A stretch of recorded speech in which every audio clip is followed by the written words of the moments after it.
Ambassador కార్లు ఉంటాయి, దాంట్లో టైర్లు ఉండవు, రాళ్లు పెట్టి కారు నిలబెట్టి ఉంటది.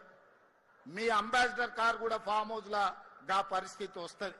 అందుకే మిత్రులారా, ఇవాళ మీ అందరి సహకారంతో మీరందరూ కలిసి వచ్చినందుకు ధైర్యంగా ఈ రోజు ఈ ఫ్రూట్ మార్కెట్ను ఈ రోజు ప్రారంభించుకుంటున్నాం. ఇంతకు ముందే తుమ్మల నాగేశ్వరరావు గారికి సూచన చేసిన, ఇవాళ అక్కడ నీడ లేకుండా వానొచ్చినా గాలి వచ్చినా ఎండకెండి వానకు తడిసి అక్కడ అమ్ముకుంటున్న కూరగాయలు గాని రైతులు గాని అక్కడ ఉండే మధ్యవర్తులు గాని ఈ రోజు ఎన్నో ఇబ్బందులు ఎదుర్కొంటున్నారు. 6 నెలలు ఇక్కడ రాత్రి పగళ్ళు పని చేపించి డిసెంబర్ నుంచే ఈ ప్రాంతంలో కూరగాయలు పండ్లు అమ్ముకునే విధంగా ఇక్కడ పనులను ప్రారంభించాలి. 100% అభివృద్ధి 2 నెలల్లో పూర్తి చేయాలని నేను తుమ్మల నాగేశ్వరరావు గారికి సూచన చేసిన. తుమ్మల గారికి వేదిక మీద నుంచి నేను మాట ఇస్తున్నా, మీకు నిధులకు ఒక్క రోజు కూడా ఆలస్యం చేయకుండా 2400 కోట్ల రూపాయలు మీకు గ్రీన్ ఛానల్లో మీకు విడుదల చేయించే పూచి నాది. మరి పనులు నిర్మాణం చేయించుకునే బాధ్యత మీది, మల్రెడ్డి రంగారెడ్డి గారిది, శ్రీధర్ బాబుది. కేసీఆర్ కుర్చేసుకొని కూర్చొని పాలమూరు రంగారెడ్డి ఎత్తిపోతల కడతా అన్నాడు. కానీ ఎన్నికైన తర్వాత మందేసుకొని ఫామ్ హౌస్ లో వండుకున్నాడు. ఆయన లాక కాకుండా తుమ్మల నాగేశ్వరరావు గారికి, శ్రీధర్ బాబు గారికి మీరీడ కుర్చేసుకొని కూర్చొని ఈ ఫ్రూట్ మార్కెట్ను డిసెంబర్ లో పనులు ప్రారంభించే విధంగా మీరు అభివృద్ధి కోసం రోజుకి 24 గంటలు పనులు చేయించండి. మీకు అవసరమైన నిధులను ఏర్పాటు చేసే బాధ్యత నేను తీసుకుంటా. అదే విధంగా ఈనాడు రిజిస్ట్రేషన్ ఆఫీసులు కోట్ల రూపాయల భూముల లావాదేవీలు జరుగుతున్నాయి. ఒక్కొక్క డాక్యుమెంట్ కు 1 కోటి 2 కోట్లు ఈ రోజు రిజిస్ట్రేషన్ ఛార్జెస్ కడుతున్నారు. కానీ సబ్ రిజిస్ట్రార్ ఆఫీస్కి పోతే కూర్చోనికే కూర్చుంటుందా ఒకసారి ఆలోచన చేయండి. గంటల కొద్దీ నిలబడితే కూర్చోవడానికి కుర్చీ ఉండదు. వయసు మీద పడ్డ వాళ్ళు బాత్రూమ్కి వెళ్దామంటే అక్కడ బాత్రూమ్ ఉండదు. ఆకలై ఛాయ్నో బిస్కెట్టో తినాలంటే అక్కడ క్యాంటీన్ ఉండదు. ఎక్కడనో శ్మశానానికి పోయినట్టు లేకపోతే ఎడారిలో మనకు ఏ దిక్కులేని దగ్గరకు పోయినట్టు ఉంటుంది సబ్ రిజిస్ట్రార్ ఆఫీస్. నేను అడిగిన రెవెన్యూ మంత్రి శ్రీనివాసరెడ్డి గారిని, శ్రీనివాసరెడ్డి గారు ప్రతి సంవత్సరం నీకు రిజిస్ట్రేషన్ నుంచి 15-16 వేల కోట్ల రూపాయల ఆదాయాన్ని ఇస్తున్నారు. మరి ఇన్ని వేల కోట్ల రూపాయల ఆదాయం ఇచ్చే వాళ్ళు వస్తే కూర్చోవడానికి కుర్చీ లేదు, తాగడానికి ఛాయ్ లేదు, ఎక్కడ చూసినా నిలబడడానికి కూడా స్థలం లేని పరిస్థితి ఉన్నది. ఇది మంచిదా? కస్టమర్ ఈజ్ అవర్ గాడ్ అన్నారు. మరి అట్లాంటి వాళ్లను మీరు ఇట్లా నిలబడితే మంచిదా అని అడిగిన. అందుకే ఆయన ఆలోచన చేసిండు.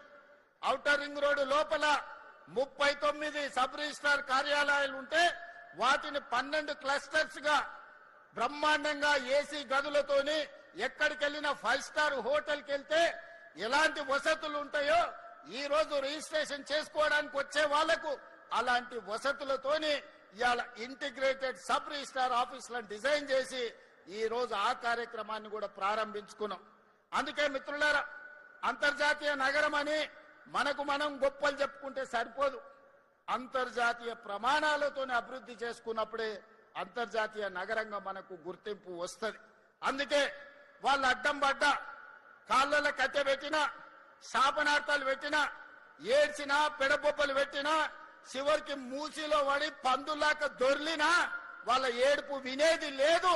మనం అభివృద్ధి చేసుకునేది చేసుకునుడే, మనం రీజనల్ రింగ్ రోడ్ వేసుకునుడే, రేడియల్ రోడ్డు నిర్మించుకునుడే, భారత్ ఫ్యూచర్ సిటీ కట్టుకునుడే, కోహెడా ఫ్రూట్ మార్కెట్ ను పూర్తి చేసుకునుడే.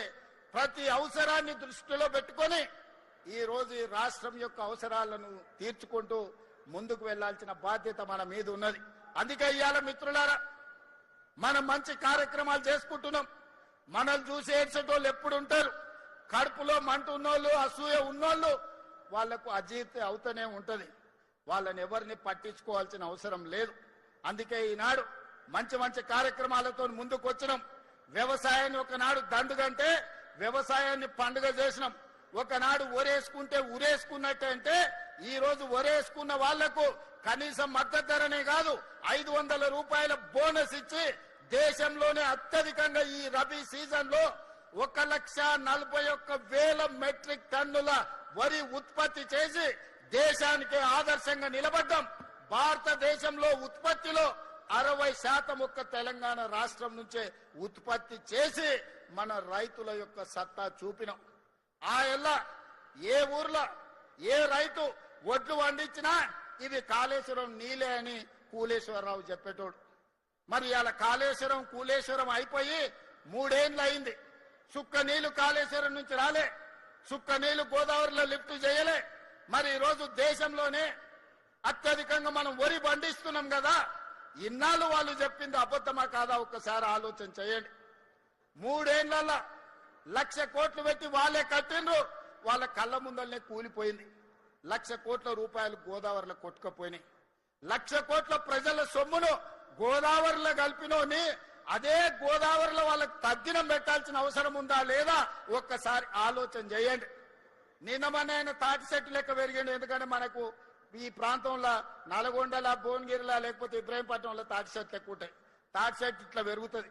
తాటి చెట్టు ఎంత పెరిగితే తెలివి ఎక్కువ ఉన్నదని ఆయన అనుకుంటుండు. ప్రాజెక్టులు ఎట్లా కట్టాలో, లిఫ్టులు ఎట్లా మెయింటైన్ చేయాలో ఆయన మనకు లెటర్లు రాస్తారు. నీ ముఖం 10 ఏళ్ళు నువ్వు అట్లా ఏడ్చినందుకే అది కాళేశ్వరం కాస్త కూలేశ్వరమైంది. నీ సలహాలు తీసుకుంటే ఇల్లు వీకి పందిరేసుకున్నట్టే ఉంటది. వెనకటికేవాడు చదువుకోక ముందు కాకరకాయ అన్నాడంట. ఈయనలాకటోడు తాటి చెట్టు అంత ఉన్నోడు చదువుకున్నాక ఇది కాకరకాయ కాదు కీకరకాయ అని చెప్పిండంట. తెలివి ఎక్కువයි. ఇవాళ హరీష్ రావు గారి సూచనలు కూడా గట్లనే ఉన్నాయి మనకు. అందుకే అయ్యా హరీష్ రావు గారు, నీ దిక్కుమాలిన సలహాలు నీ మామకిస్తే నీ మామ నడువులు ఇరిగి ఫామ్ హౌస్ లో వండుకున్నాడు. ఇక నీ దిక్కుమాలిన సలహాలు మాకు తక్కువైనాయా? అందుకే నోరు మూసుకొని ఉండమని చెప్తున్నా. నువ్వు ఉండకపోయినా 94 నుంచి 2004 వరకు తెలుగుదేశం పార్టీ అధికారంలో ఉన్నది. 2004 నుంచి 2014 వరకు కాంగ్రెస్ పార్టీ వైఎస్ఆర్ 2 సార్లు ముఖ్యమంత్రి అయింది. 2014 నుంచి 2026 వరకు 2024 వరకు బీఆర్ఎస్ 2 సార్లు ప్రభుత్వం ఏర్పాటు చేసింది. నేను ఇవాళ మా రంగారెడ్డి జిల్లా సోదరుల సాక్షిగా నేను చెప్పదలుచుకున్నా, ఈ 2024 నుంచి 2034 వరకు ప్రజాపాలన ఉంటుంది. కాంగ్రెస్ పార్టీ అధికారంలో ఉంటుంది. అభివృద్ధి చేయడమే కాదు, సంక్షేమ పథకాలను అమలు చేసి ఆనాడు రేషన్ కార్డు ఇయ్యే ముఖం లేదు మీకు. ఇవాళ 15 లక్షల రేషన్ కార్డులు ఇచ్చినాం. రంగన్న ఇప్పుడే చెప్తుడు, ఓ ఊర్లో వెళ్ళి రేషన్ కార్డులు ఎవరికైనా లేవా అంటే అందరూ ఉన్నాయని చేతులు ఎత్తిరట. ఇవాళ రాష్ట్రంలో రేషన్ కార్డు లేనోడే లేడు. ఎవరున్నా రేషన్ కార్డులు ఇచ్చినాం. 3,28,00,000 తెలంగాణ బిడ్డలకు సన్న బియ్యం 6 కిలోల లెక్కన ఇవాళ తెలంగాణ ప్రజలకు ఇచ్చినాం. 200 యూనిట్లు ఉచిత విద్యుత్ ఇంటికి ఇచ్చినాం. 24 గంటలు వ్యవసాయానికి ఉచిత విద్యుత్ ఇచ్చినాం. 4.5 లక్షల ఇందిరమ్మ ఇండ్లు ఇచ్చినాం. మొన్ననే 1,25,000 ఇండ్లు ప్రారంభోత్సవం చేసుకున్నాం. మళ్ళొక్క 2.5 లక్షలు గ్రామీణ ప్రాంతాలలో, ఇంకొక 1 లక్ష హైదరాబాద్ నగరంలో శ్రీనివాస్ రెడ్డి గారు ప్రకటన చేశారు. అంటే దాదాపుగా 8 లక్షల ఇండ్లు ఇవాళ మనం మంజూరు చేసినాం.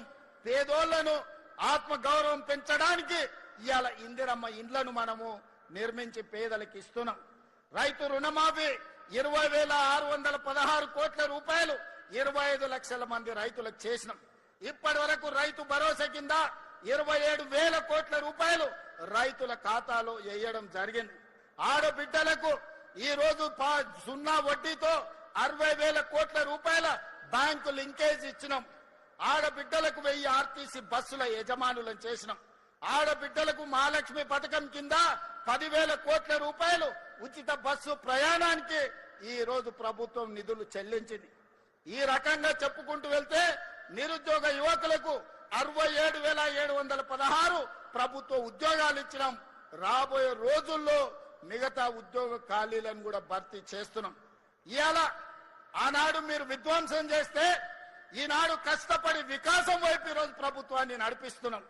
మీ అసూయ, మీ పగ, మీ ద్వేషం మా మీద చూపించండి, తెలంగాణ ప్రజల మీద కాదు. 10 ఏళ్లు మీరు ఒక దశాబ్ద కాలం, ఒక శతాబ్దానికి సరిపోయే విధ్వంసం తెలంగాణ రాష్ట్రాన్ని చేసిరు. అందుకే ఇవాళ సరిదిద్దే ప్రయత్నం చేస్తున్నాం. కష్టాలు ఉన్నాయి, నిధుల కొరత ఉంది, 8,11,000 కోట్ల రూపాయల అప్పు ఉంది. అయినా ధైర్యం కోల్పోకుండా, వయసు చిన్నదైనా బాధ్యత పెద్దది, తెలంగాణ ప్రజలు నమ్మకం, విశ్వాసంతో ఈ బాధ్యత అప్పచెప్పింది కాబట్టి రోజుకు 18 గంటలు కష్టపడి ఈ సమస్యల్ని పరిష్కరించే ప్రయత్నం చేస్తున్నా. మిత్రులారా, మీరందరూ కూడా నాలాగనే వ్యవసాయ కుటుంబం నుంచి మధ్య తరగతి నుంచి వచ్చిన వాళ్ళే కదా. సమస్యలు వస్తే పారిపోతామా? సమస్యలు చూసి ఆత్మహత్య చేసుకుంటామా? లేకపోతే నిలబడి కొట్లాడి సమస్యల్ని పరిష్కరించుకుంటామా? కొంత కష్టమైనా కొంత నష్టమైనా కొన్నిసార్లు ఆవేదన కలిగినా బాధ కలిగినా ఈ సమస్యల్ని పరిష్కరించుకునే బాధ్యత మనది. అందుకే ఈనాడు మీ సోదరుడిగా మీరు అండగా నిలబడ్డారు. మీరు ఇచ్చిన ధైర్యంతోని ఫామ్ హౌస్ లో వండుకున్న కేడీతోనైనా ఢిల్లీలో ఉండే మోడీతోడైనా కొట్లాడడానికి ధైర్యంగా ముందు నిలబడతా, ఎవరినైనా మెడలు వంచుతా. కిషన్ రెడ్డి బండి సంజయ్ గారు తమాషలు చేస్తున్నారు. శాతనైతే శాత కాకపోతే దీపో అని. అల్లా తప్పగా రాలే బండి సంజయ్ కిషన్ రెడ్డి గారు. తొక్కుకుంటూ వచ్చినాం, కార్యకర్తలు కష్టపడుతూ వచ్చినాం, కార్యకర్తలు ప్రజలు కోరుకుంటే వచ్చినాం. 12 ఏళ్ళైంది మీ మోడీ. మేము పండించిన పంట కొనడా? ఫస్ట్ మోడీని గద్దె దిగమను, రాహుల్ గాంధీని ప్రధానమంత్రిని చేసి తెలంగాణలో పండించిన ప్రతి గింజ కేంద్ర ప్రభుత్వంతో నేను కొనిపిస్తా. పాలమూరు రంగారెడ్డి ఎత్తిపోతల పథకాన్ని జాతీయ ప్రాజెక్టు చేపిస్తా. మెట్రో విస్తరణకు నిధులు తీసుకొస్తా. రీజనల్ రింగ్ రోడ్డుకు అవసరమైన నిధులు తీసుకొస్తా. అంతర్జాతీయ స్థాయిలో మా తెలంగాణను అభివృద్ధి చేస్తాం. మీకే మాటలు వచ్చు అనుకుంటున్నాం, మాకు మాటలతో పాటు చేతలు కూడా వచ్చు. కిషన్ రెడ్డి గారు, 15 తారీఖు తర్వాత వడ్ల సేకరణ 75 లక్షల మెట్రిక్ టన్నులు అయిపోతాయి. ఆ తర్వాత నీ సంగతి చెప్తా. ఎట్లా కొనదో కేంద్ర ప్రభుత్వం, మొక్కలు ఎట్లా కొనరో, జొన్నలు ఎట్లా కొనరో, పొద్దుతిరుగుడు